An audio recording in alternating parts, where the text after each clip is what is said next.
दर्शक बंधु आपण मैंने प्रथम थर पर छंदिता पाढ़ी को गोटे सीरियल पौराणिक कथा को आधार करी प्रभु जगन्नाथ सीरियल आपण मैंने देखापी पाइबे।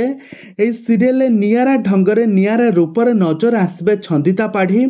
दर्शक बंधु आपण मान को कौन लगुच छंदिता पाढ़ी कौन यह सीरियल केमिति अभिनय करेंगे। से पूर्वर तो सबू सीरियल नेगेटिव कैरेक्टर रे विलेन कैरेक्टर रे खूब सुंदर अभिनय करती, किंतु एथर एमिति एक नुआ कैरेक्टर रे नजर आसबे छंदिता पाढ़ी।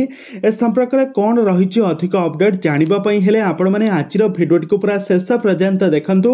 आउ या पूर्व जदि आपण मैंने आम चैनल को सब्सक्राइब करना ताहले सब्सक्राइब कर पाखर थिबा बेल आइकन को दबाई दियंतु।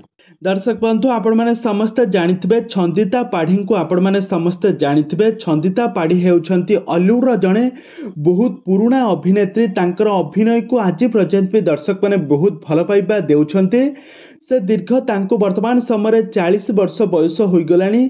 से बहुत सारा ओडिया सीरियल नेगेटिव कैरेक्टर रे खूब सुंदर अभिनय करछंती। सीरियल विलेन कैरेक्टर रे बहुत भल भाव में बेस लोकप्रियता हासिल करते, किंतु प्रथम थर पर छंदिता पाढ़ी को आपण माने एक पौराणिक कथा को लेकी प्रभु जगन्नाथ कहानी को लेकी एक नियारा ढंगरे एक नारी चरित्र रे एक विवाहिता नारी कैरेक्टर रे खूब सुंदर अभिनय करने जाउछंती छंदिता पाढ़ी। एमिति किछि खबर वर्तमान समय सोशल मीडिया रे बेस चर्चा होउचे।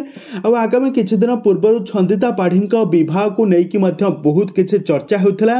यह को लेकिन किछि भी मुह खोली नथिले छंदिता पाढ़ी। आ छंदिता पाढ़ी कहिथिले कि से ए पर्यंत विवाह बंधन बांधी होई नाहंती। से जेबे विवाह करिवे आपण मानकु समस्त को जणाइबे, किंतु वर्तमान समय छंदिता पाढ़ी को आपण माने एक नियारा कैरेक्टर रे खूब सुंदर अभिनय करथुवार देखिबा पई पाइबे।